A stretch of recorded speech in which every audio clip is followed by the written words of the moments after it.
तो स्वागत है आपको अपने YouTube चैनल दीक्षा आर के इसमें 6 प्रकार के है अब वर्तमान में, जिसमें से हम आज एक मौलिक अधिकार को, समानता के अधिकार को बहुत ही अच्छे से पढ़ेंगे। तो उम्मीद करते हैं कि क्लास में बने रहेंगे आप, और चैनल पर पहली बार है तो लाइक शेयर और सब्सक्राइब कर लीजिएगा। सब्सक्राइब कर लेने से आपको एक बार लगातार नोटिफिकेशन इसका मिलते रहेगा कि हम अगली क्लास क्या डाले हैं क्या नहीं डाले हैं, और हमें भी मोटिवेशन मिलेगा कि आपको ये क्लास अच्छा लगता है। अगर और कुछ चेंजिंग इसमें करने की आवश्यकता है तो हमें कमेंट कीजिएगा कि ऐसे ऐसे इसमें चेंजिंग आप कर सकते हैं। तो चलिए वीडियो को शुरुआत करते हैं। तो सबसे पहले है ये मौलिक अधिकार। ये मौलिक अधिकार क्या है? मौलिक अधिकार होता है किसी भी देश को, जनता को जीवन जीने के लिए दिया गया सबसे महत्वपूर्ण जो अधिकार होता है उसको मौलिक अधिकार कहता है। ये अधिकार कैसा है? ये व्यक्तिगत अधिकार है, न किसी संस्था को नहीं दिया जाता है, ये किसी व्यक्ति को दिया जाता है। ये किसी व्यक्ति का एक बहुत ही महत्वपूर्ण अधिकार है। मौलिक अधिकार का वर्णन कहाँ है? तो संविधान में कहीं ना कहीं इसको जगह देना पड़ेगा। तो संविधान के भाग 3 में इसको जगह दिया गया है। भाग 3 में कितना से कितना तक है? तो अनुच्छेद 12 से लेकर अनुच्छेद 35 तक आपके टोटल मौलिक अधिकार को बारे में चर्चा किया है, जिसमें 6 प्रकार के मौलिक अधिकार है। पहले 7 प्रकार के मौलिक अधिकार था। संपत्ति के अधिकार था एक, तो उसको हटा करके और विधिक अधिकार, कानूनी अधिकार बना दिया गया। तो 6 मौलिक अधिकार कौन कौन से होते हैं? तो समानता का अधिकार, स्वतंत्रता का अधिकार, शोषण के विरुद्ध अधिकार, शिक्षा एवं संस्कृति का अधिकार, धार्मिक स्वतंत्रता का अधिकार और संवैधानिक उपचारों के अधिकार। 6 प्रकार के मौलिक अधिकार होता है। तो ये हमारा मौलिक अधिकार जो है ये किस देश से लिया गया है? तो हमारा देश से पहले अमेरिका का संविधान बना हुआ था, तो वहां से लिया गया। कहां से लिया गया है? तो अमेरिका के संविधान से लिया गया है मौलिक अधिकार। कहां से लिया गया?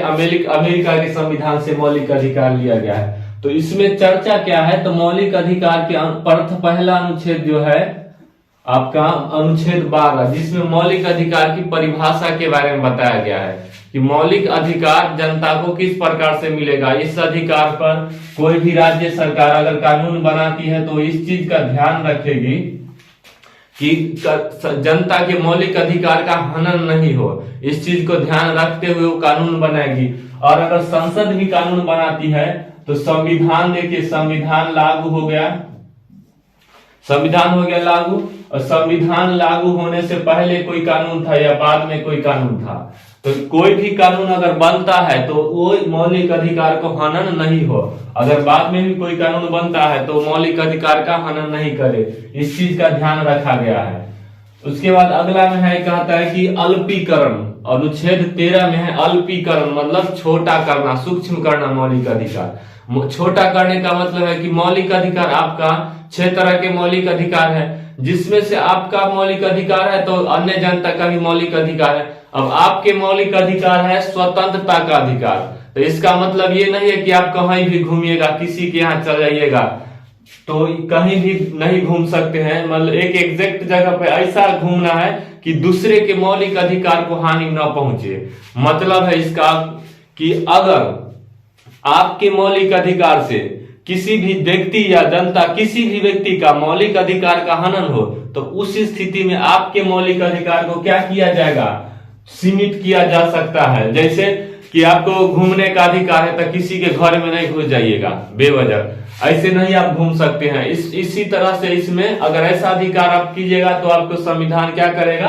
आपके अधिकार को छोटा कर देगा, अल्पी कर देगा। अवश्य जब युद्ध होता है, मान लीजिए भारत पाकिस्तान के बीच युद्ध हो रहा है, तो उस स्थिति में आप यहाँ युद्ध होगा तो आप जाइएगा लड़ने, यहाँ लड़ाई होते रहेगा, आप जाइएगा घूमने के लिए जाइएगा, तो इस स्थिति में भारत की सैनिक को लड़ाई करने में दिक्कत होगा।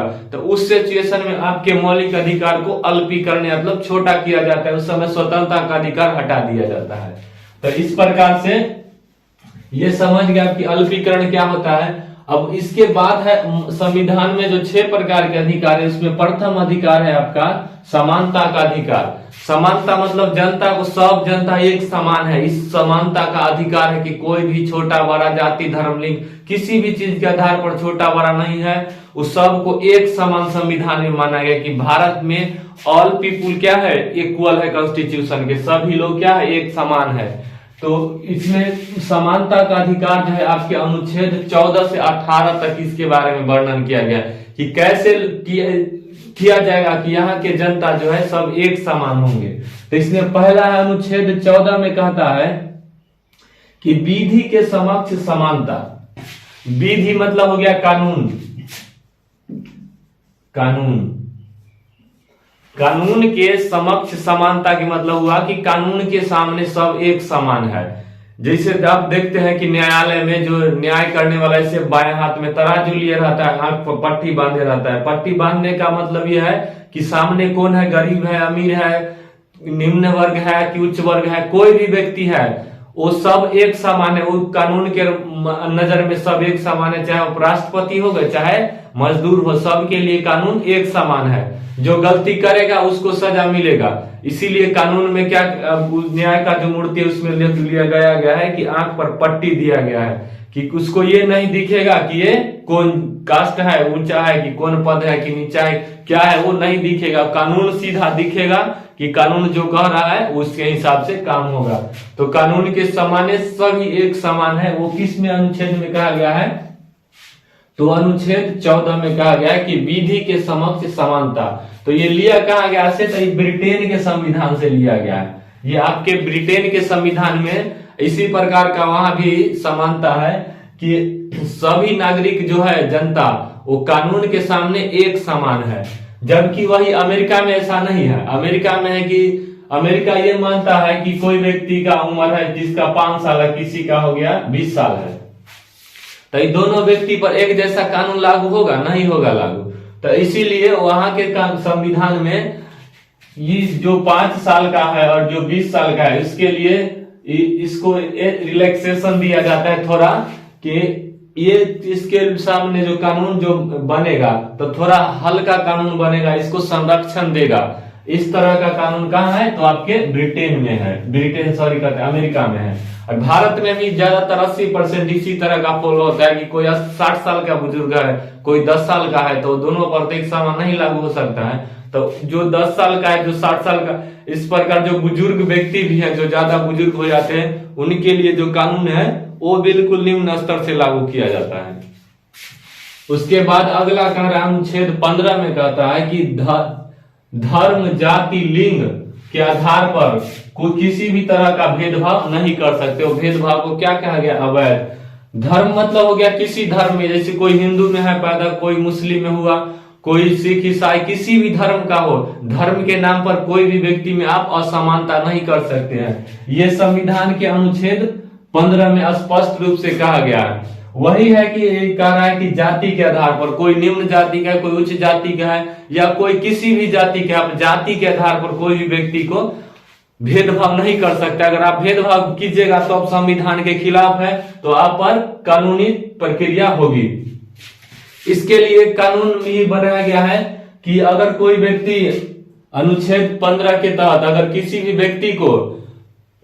व्यक्ति से जाति के आधार पर भेदभाव करता है तो उसको कानूनी तौर से सजा दिया जाएगी। वही इसमें एक आरक्षण आ जाता है। आरक्षण पर बहुत विवाद करते हैं लोग। आरक्षण जो एक आ जाता है, ये आरक्षण जो है इसमें असमानता नहीं किया गया, बल्कि ये इसमें कहा गया है कि जो लोग समाज के पीछे रह गए हैं, जो लोग पीछे रह गए, जैसे मान लीजिए कोई खूब अमीर है, कोई गरीब है, कोई और गरीब है, कोई अमीर है, कोई गरीब है, इस प्रकार से जो लोग हैं, तो आरक्षण में क्या कहा गया है कि जो व्यक्ति गरीब रह गए, पीछे छूट गए हैं, इनको ऊपर उठाने के लिए कुछ आरक्षण दिया जाएगा। मतलब आगे बढ़ने के लिए थोड़ा अवसर दिया जाएगा कि वो भी हम इसके बराबर आ जाए, ताकि समाज में सभी एक समान हो। इसीलिए ये आरक्षण को क्या चीज में लिया गया है? पॉजिटिव डिस्क्रिमिनेशन में लिया गया है, निगेटिव में नहीं, ये पॉजिटिव में। क्योंकि इससे पॉजिटिव काम हो रहा है कि लोग जो दबे हुए हैं वो धीरे धीरे उठ के ऊपर आएगा और आ जाएगा, तभी यहाँ वही भी आ जाए तो समाज हमारा समान हो जाएगा, एक समान सभी लोग होंगे, कोई दिक्कत इसमें नहीं होगा। लेकिन अगर किसी भी व्यक्ति को ज्यादा जाति से दिक्कत है, ज्यादा आरक्षण से दिक्कत है, तो उसको सिंपल में एक चीज कहिएगा कि भाई तोरा आरक्षण चाहिए, ज्यादा आरक्षण की जरूरत है, सिंपल में अपना जाति बदलो, इसमें आ जाओ। तो वो जाति में नहीं आएगा, वो जाति में आएगा नहीं, वो कहेगा खाली कि हमको आरक्षण चाहिए, आरक्षण चाहिए भाई। आरक्षण मिलने के बाद क्या क्या चीज सहना पड़ा है, तब जाके ये अनुसूचित जाति SC ST को आरक्षण मिला है। ये आपको पता है कितना चीज, कितना कष्ट सहना पड़ा है, तब जाके उनको आगे बढ़ने का ये अवसर दिया गया है। बस न कि ये भीख में दिया गया है इनको। ये लोग सदियों से इन लोगों को शिक्षा से दूर किया गया, हर चीज से दूर किया गया है। पहले शिक्षा पर पूर्णतः 100% उच्च वर्ग का आरक्षण था, 100% था। निम्न वर्ग को शिक्षा लेने का कोई अधिकार नहीं था। तो अब जब संविधान बाबा साहब भीमराव अम्बेडकर ने जब लिखा, तो उसमें यह लिखे कि जो लोग को सदियों से शिक्षा नहीं मिल पा रहा है वो आगे कैसे बढ़ेगा। तो इसीलिए आरक्षण के प्रावधान इसमें दिया गया है कि आरक्षण मिलेगा तो जो नीचे वर्ग है लोग वो धीरे धीरे ऊपर उठ के आ जाएंगे, बराबर में हो जाएंगे, तब जाके हमारा समाज में समानता हो जाएगी। तो अब समानता समझ गए कि, और तीसरा है उसके बाद है लिंग के आधार पर। जैसे हो गया पुरुष महिला हो गया, स्त्रीलिंग और पुल्लिंग हो गया, तो लिंग के आधार पर भी आप भेदभाव नहीं कर सकते हैं किसी के साथ। लेकिन आरक्षण, इसमें भी आरक्षण जो आ जाता है आरक्षण, तो लड़की के लिए जो आरक्षण दे रहा है गवर्नमेंट, ये इसीलिए बस दे रहा है, ये नहीं है कि असमानता दिखा रहा है, ये इसीलिए दे रहा है कि लड़की लोगों की साझेदारी बहुत ही कम है। कोई भी सरकारी संस्था, सरकारी किसी भी सरकारी दफ्तर में लड़कियों की साझेदारी बहुत कम है, इसीलिए उनको प्रोत्साहन करने के लिए आरक्षण दिया जा रहा है कि आरक्षण देंगे तो कम से कम वो ऊपर आएगी। मान लीजिए 100 सीट है, जिसमें से 50 चाहिए लड़की और 50 लड़का को, तब ना एक समान होगा। लेकिन 50 तैयारी करने के लिए लड़कियां नहीं होती है, तो वो क्या किया गया संविधान में कि उनके लिए आरक्षण का प्रावधान किया गया। अभी कुछ कुछ स्टेट में जैसे लागू, अभी जो वर्तमान में जो विधेयक आया है, जो हमारे कानून मंत्री मेघवाल जी ने जो पेश किए हैं, उसमें महिलाओं को आरक्षण 33% के बाद किस लिए किए गए, बस इसीलिए है ताकि जो महिलाएं इंटरेस्ट नहीं है, जैसे मान लीजिए कोई राजनीति में या किसी सरकारी कार्य में किसी भी तरह में इंटरेस्ट नहीं है, तो उनको वहां तक इंटरेस्ट जगाने के लिए बस ये आरक्षण दिया जाएगा कि इस आरक्षण से वो ऊपर आए और समान साझेदारी हो, और साझेदारी समान होगी तो जनता में समानता हो जाएगी। तो ये हो गया, आप समझ गए। और इसी में ये होता है कि जैसे कहीं कहीं जो होता है लड़कियों को बैन किया जाता है, जैसे भारत चीन युद्ध हुआ, भारत चीन युद्ध हुआ, यहाँ है चीन, तो भारत चीन युद्ध हुआ, तो आर्मी में, अब आर्मी वहां डायरेक्ट जहां लड़ाई हो रहा है तो वहां लड़की को होगा बहाली, कैसे होगा, वहां लड़की को तैनात किया जाएगा, वहां तो डायरेक्ट लड़ाई करना है, तो थोड़ा सा होता है उन लोगों को दिक्कत होता है लड़ने में। इसीलिए तो ऐसा नहीं है कि वो कमजोर होती है लड़ने में, वो बहुत ही शक्तिशाली। अभी देखिएगा अगला जो गणतंत्र दिवस परेड है 2024 का, उसमें का परेड जो है पूर्णतः महिलाओं ही करेगी, तो उसमें उन अपनी पूर्ण क्षमता देखिएगा वो दिखाएगी परेड में, गणतंत्र दिवस में, तो उनमें बहुत क्षमता है। लेकिन वहां ऐसा सिचुएशन है कि थोड़ा सा कहीं ना कहीं वो पीछे रह जा रहे, इसीलिए वो आर्मी में थोड़ा सा उनको विरोध किया गया है कि वहां विरोध सॉरी कहते हैं, वहां थोड़ा उनको पीछे रखा गया कि आप चलिए डायरेक्ट जो युद्ध होगा वहां पे युवाएं करेंगे, लड़के करेंगे और आप बैक सपोर्ट में रहिएगा। तो ये समझ गए। उसके बाद एक होता है स्थान के आधार पर, स्थान के आधार पर,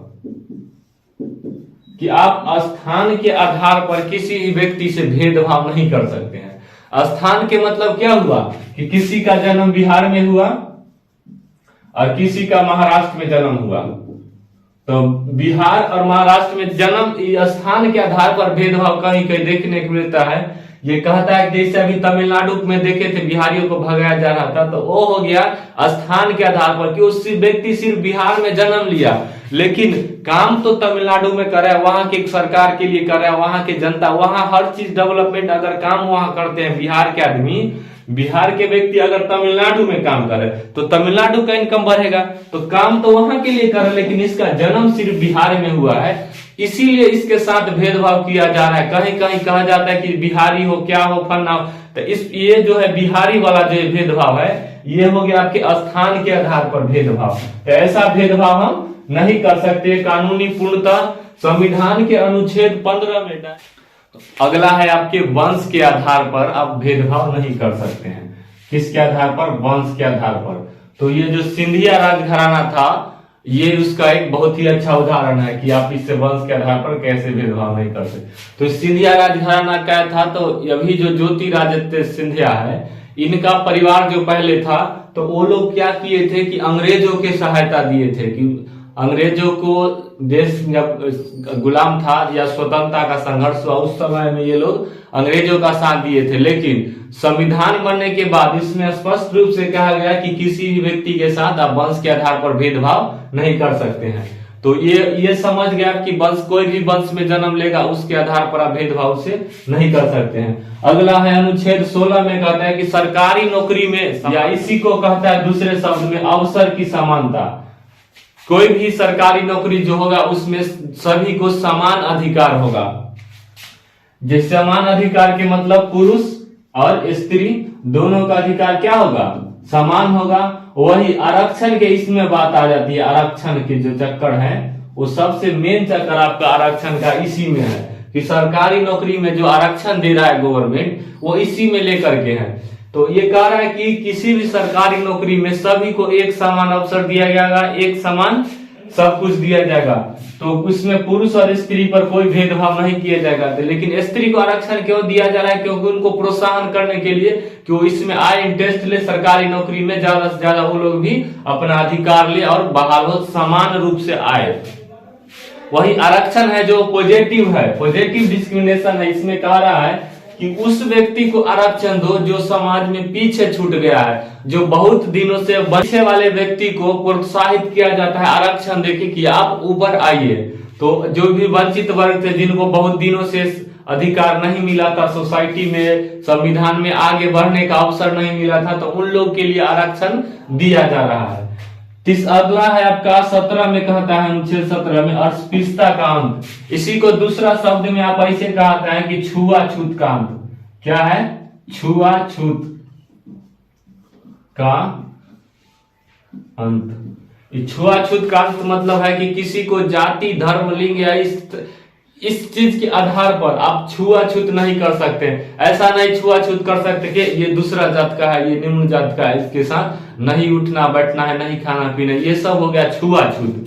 अभी वर्तमान में जो एक कोरोना आया है, इसमें आप छुआछूत कर सकते हैं। ये कह रहा है, इसी में ये कहता है कि अगर कोई व्यक्ति ऐसा बीमारी से ग्रसित है जो दूसरे व्यक्ति में भी संक्रमित हो सकता है उसके छूने से, तो वैसा स्थिति में आप नहीं छू सकते। जैसे कोरोना का जो बीमारी आया था, कोरोना ये छूने से ही फैलता था। कोरोना क्या होता था? छूने से, इसमें वाष्प के माध्यम से फैलता था, टच करने के माध्यम से फैलता था। तो इस हालात में आप जब कोई व्यक्ति किसी इस तरह की बीमारी से ग्रसित हो कि वो छूने के बाद दूसरा में आ जाए, संक्रमित हो जाए, तो वैसा हालात में आप छुआछूत उसे उस बीमारी के तौर पर कर सकते हो, न कि किसी व्यक्ति से जाति, धर्म, लिंग इस चीज के आधार पर। अगर कोई गरीब व्यक्ति है, कोई अमीर व्यक्ति है, इस आधार पर आप छुआछूत नहीं कर सकते हो। इसका डायरेक्टली ये कहा गया कि इसमें अस्पृश्यता का अंत होगा। अगर कोई व्यक्ति ऐसा करता है तो सख्त से सख्त कानून बनाया गया है, जिसमें SC/ST एक्ट आपका जो है, SC/ST एक्ट जो है वो इसी के लिए है कि कोई व्यक्ति अगर छुआछूत करता है तो SC/ST एक्ट के तहत उसको डायरेक्ट गिरफ्तार होगा और उसको कठोर से कठोर सजा दिया जाएगा। तो ये इसी में कहा गया अनुच्छेद 17 में। उसके बाद है अगला अनुच्छेद 18, इसमें कहता है उपाधियों का अंत। उपाधियों का अंत का मतलब क्या हुआ कि कोई भी व्यक्ति का जो सरनेम है, वो सरनेम कोई भी सरनेम नहीं रख सकता है। जैसे पहले जो था सरनेम, जब अंग्रेज थे तो उस समय सरनेम देते थे, एक से एक सरनेम था। जैसे हो गया आपका राय होता था सरनेम, बहादुर, राय बहादुर, नाइटहुड, इस तरह की बहुत सी क्या थी आपके तो सरनेम थी। तो इस तरह के सरनेम रखने पर क्या कहा गया है? प्रतिबंध लगाया गया। क्यों लगाया गया प्रतिबंध? कि कोई व्यक्ति महाराज है सरनेम रखे हुए, महाराज, तो महाराज सरनेम कोई रखे है, कोई कास्ट का सरनेम रखा हुआ है, कुछ भी छोटा सरनेम, नाम का सरनेम, जैसे टैगोर हुआ, घोष हुआ, कुछ भी ये सरनेम मान लीजिए रखा हुआ है, तो ये महाराज सरनेम और घोष सरनेम, इस दोनों में क्या होता है कि दोनों व्यक्ति के बीच एक डिफरेंट दिखाता है कि ये है महाराजा, बहुत बड़ा आदमी है, ये छोटा आदमी है, कम मतलब संपन्न है। इस प्रकार से उपाधियों का अंत किया गया है। क्यों? क्योंकि दोनों व्यक्ति के बीच में असमानता बन जाती है, एक उच्च दिखने लगता है, एक निम्न दिखने लगता है। इसीलिए ये समानता को हटाने के लिए अनुच्छेद 18 में स्पष्ट रूप से कहा गया है कि कोई भी व्यक्ति ऐसा उपाधि नहीं रख सकता है जो जिससे समाज में असमानता होगी। वही इसमें यह भी कहा गया है कि जैसे विदेश से अगर कोई सम्मान प्राप्त हो, जैसे कि और कोई भी मिलता है सर्वोच्च सम्मान वहां का, तो जैसे मान लीजिए पाकिस्तान है, विदेश है, दूसरा कंट्री है, वहां की अगर कोई वहां की अगर कोई सरनेम मिलता है तो कोई भी व्यक्ति सरनेम रखेगा अगर विदेशी, तो रखने से पहले राष्ट्रपति की अनुमति लेगा। क्या लेगा? पूर्व अनुमति लेगा। किसका? राष्ट्रपति का। यह होगा पूर्व अनुमति। किसका होगा? तो आपके राष्ट्रपति का होगा। तो ये क्या करेगा? पहले राष्ट्रपति से अनुमति लेगा कि हम यह उपाधि रखे कि नहीं रखे, तभी जाके वो विदेशी और उपाधि जो है वो रख सकता है। अगर राष्ट्रपति अनुमति नहीं दे रखने का तो विदेशी उपाधि नहीं रखेगा। वही इसमें एक उपाधि होता है, जैसे भारत सरकार द्वारा दिया गया अवार्ड, जैसे भारत रत्न जो दिया जाता है, भारत रत्न जो इस अवार्ड दिया जाता है, पद्म श्री, पद्म विभूषण, ये सब जो अवार्ड जो दिया जाता है, ये सब अवार्ड आप रख सकते हैं, लेकिन उसका नाम के रूप में सरनेम आप नहीं लगा सकते हैं। जैसे कि किसी व्यक्ति को उपाधि मिला है, भारत रत्न मिला, तो ये नहीं लिखेगा खुद से कि भारत रत्न ये कुमार, ये ऐसा कुछ नाम वो नहीं रख सकता है। लेकिन इसी में यह भी कहा गया है कि कोई भी व्यक्ति को अगर शिक्षा का उपाधि और रैंक का उपाधि, रैंक मतलब होता है कि आप कोई भी रैंक से है, रैंक मतलब इंस्पेक्टर है, सब इंस्पेक्टर है, इधर कोई भी है, बड़ा बड़ा रैंक या कोई भी रैंक है, तो ये रैंक की उपाधि को आप रख सकते हैं। जैसे रैंक में हो गया आपका डॉक्टर हो गया, पीएचडी करने के बाद क्या होता है कि नाम के आगे डॉक्टर लगा सकते हैं आप। तो ये डॉक्टर से इसीलिए रख सकता है क्योंकि ये डॉक्टर उपाधि रखने से समाज में असमानता नहीं होता है, बल्कि ये डॉक्टर जो है ये शिक्षा को दर्शाता है कि समाज में उच्च शिक्षित वर्ग है, इसीलिए ये शिक्षा वर्ग को प्रोत्साहन मिलता है इससे कि हाँ, तब जाके आपको ये डॉक्टर की उपाधि रखने के लिए आदेश दिया गया है। और रैंक की उपाधि जो है, कोई इंस्पेक्टर, सब इंस्पेक्टर, कुछ भी तरह का रैंक है, जैसे लेफ्टिनेंट हुआ, लेफ्टिनेंट कर्नल हुआ, ये सब क्या है? एक रैंक की उपाधि है। इस रैंक की उपाधि को आप रख सकते हैं। इस रैंक की उपाधि से किसी व्यक्ति की विशेषता नहीं है, जब उसमें रैंक में जो लोग हैं, जो उनके पद है, उस पद की विशेषता बढ़ता है, उस पद बढ़ता है, न कि कोई व्यक्ति बढ़ता है। इसीलिए समाज में ये असमानता नहीं फैलाता है, इसीलिए ये उपाधि आप रख सकते हैं। तो ये देखे हम लोग बहुत अच्छा से समझे इसको कि ये इसमें क्या क्या है। फंडामेंटल राइट जो है इसको आप बहुत अच्छी ढंग से उम्मीद करते हैं समझ गए होंगे। तो इसमें फंडामेंटल राइट में सबसे पहले ये समझिए कि यह एक नैसर्गिक अधिकार है। नैसर्गिक मतलब एक व्यक्ति को ही दिया जाता है, ये व्यक्ति को दिया जाता है, इसीलिए इसे नैसर्गिक अधिकार कहा जाता है। इसी को संविधान की मैग्ना कार्टा कहा जाता है। मैग्ना कार्टा किसको कहा जाता है? तो ये मौलिक अधिकार को कहा जाता है। हमारा देश में जो मौलिक अधिकार है वो अमेरिका के संविधान से लिया गया है। इसका वर्णन संविधान के भाग 3 में अनुच्छेद 12 से लेकर के 35 तक वर्णन है, जिसमें टोटल 6 प्रकार के मौलिक अधिकार है। लेकिन जब संविधान बना था तो उस समय टोटल मौलिक अधिकार आपका कितने थे? तो 7 थे, जिसमें से एक संपत्ति का अधिकार था। तो संपत्ति को अधिकार को हटा दिया गया। क्यों हटाया गया? क्योंकि मान लीजिए ये है, यहां आपका ये जमीन है, ये आपका जमीन है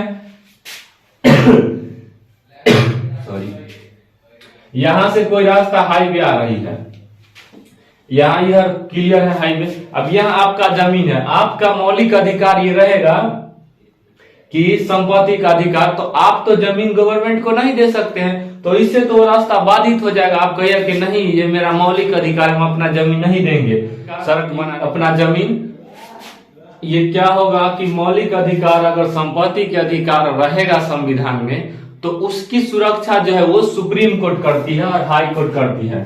तो कौन कौन करती है आपके, तो सुप्रीम कोर्ट जो है, सुप्रीम कोर्ट अनुच्छेद 32 के तहत इसकी रक्षा करती है कि मौलिक अधिकार को हम रक्षा करें कि कोई भी व्यक्ति उसका मौलिक अधिकार नहीं छीन सकता है। तो इसका तो रक्षा सुप्रीम कोर्ट भी करेगा, तो इसीलिए इसको हटा दिया गया। वही हाई कोर्ट इसका अनुच्छेद 226 के तहत रक्षा करते हैं कि संविधान में जितने भी मौलिक अधिकार है उसकी रक्षा हम करेंगे, हम है इसका गारंटर।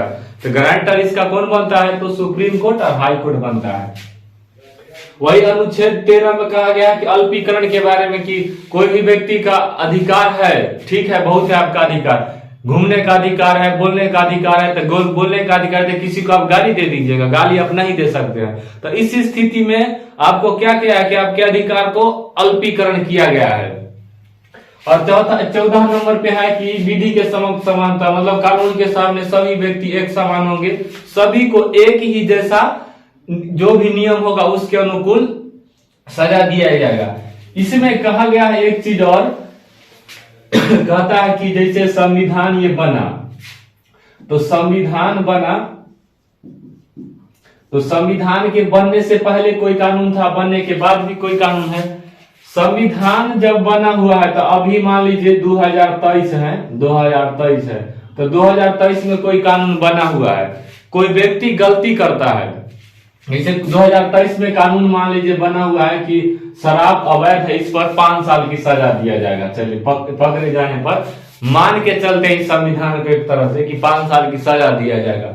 अगर यही कानून 2000 मान लीजिए 30 में जा करके क्या होगा, 2030 में यही कानून कर दिया जाए कि नहीं अब बर्दाश्त से बाहर हो गया, अब लोग फिर भी नहीं मान रहा है, तो इस स्थिति में क्या करेगा कि ये सजा को 10 साल कर देगा। लेकिन कोई व्यक्ति इस समय अगर 2023 में अब शराब को अवैध करने पर, गलत धंधा है ये तो जानते ही आप लोग, तो ये करने पर अगर पकड़ा गया है तो उसको सजा दिया जाएगा। तो सजा दिया जाएगा, अगर 23 में कर रहा है तो 23 में पकड़ा गया, उसके बाद उस पर मुकदमा चल रहा है। अभी तो जानवे करते हैं कि कैसे मुकदमा चलता है, डेट पर डेट मान लीजिए कि 2030 आ गया, 2030 में आ गया बात फैसला सुनाने का, तो 2030 में कानून बना हुआ है कि 10 साल सजा होगा, लेकिन वो व्यक्ति 2023 में पकड़ाया है तो उसको सजा जो है वो 2023 के जिस समय वो गलती किया है उस समय के अनुसार से उसको सजा दिया जाएगा। तो उसको 5 साल का ही सजा होगा, भले बाद में कानून कोई बने, किसी भी तरह का बनेगा तो वो वैसा नहीं दिया जाएगा सजा, वो गलती जिस टाइम करेगा उसी समय उसको सजा दिया जाएगा। वही कि एक गलती के लिए एक ही बार सजा दिया जाएगा। जैसे में अभी मूवी में आप देखे होंगे कि कहता है कि कोई व्यक्ति को फंसा दिया जाता है, क्या किया जाता है, फंसा दिया जाता है कि ये व्यक्ति ने खून किया है, ये मर्डर किया है, तो मर्डर में क्या करता है, उसको फंसा दिया जाता है कैसे वकील के द्वारा, लेकिन वो व्यक्ति मर्डर करता नहीं है। अब उसको मर्डर करने का सजा मिल गया, उसको क्या मिल गया कि मर्डर किया है, इसको 20 साल का सजा हो गया।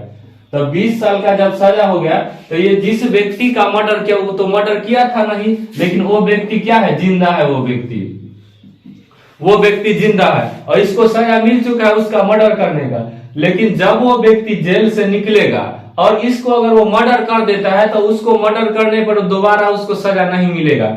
इसमें क्या कहा है कि इसको डबल, एक कानून के लिए मतलब एक गलती के लिए 2 बार आप सजा नहीं दे सकते हैं, तो उसको इसके लिए तो उसको पहले ही तो सजा काट चुका है, तो इसी के लिए उसको दोबारा सजा नहीं दे सकते हैं।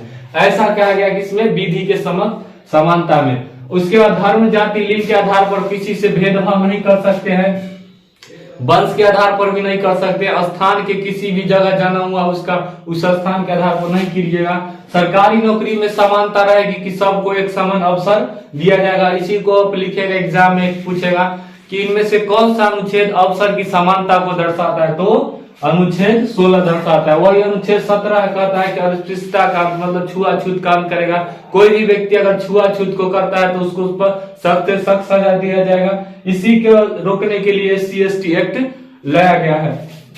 अनुच्छेद 18 में कहता है उपाधियों का अंत, मतलब कोई भी व्यक्ति ऐसा उपाधि नहीं रख सकता है जो उसे विदेश विदेश से प्राप्त हो तो राष्ट्रपति से पूर्व अनुमति से रखेगा, लेकिन ऐसा नहीं रख सकता है जिससे कि समाज में असमानता हो, ऊंच नीच दिखाई दे। जैसे महाराज, फन्ना महाराज, अभी राजस्थान में देखते होंगे महाराज का किला है, फन्ना किला, इस तरह के जो भी अधिक उपाधि है इसको आप नहीं रख सकते हैं। तो उम्मीद करते हैं आज का क्लास बहुत ही समझ आया होगा। तो अच्छा लगा क्लास तो चैनल को सब्सक्राइब कर लीजिएगा, लाइक शेयर कर दीजिएगा, तो हमारा भी मोटिवेशन बना रहेगा। तो मिलते हैं अगली क्लास में, आज के लिए इतना ही। जय हिंद।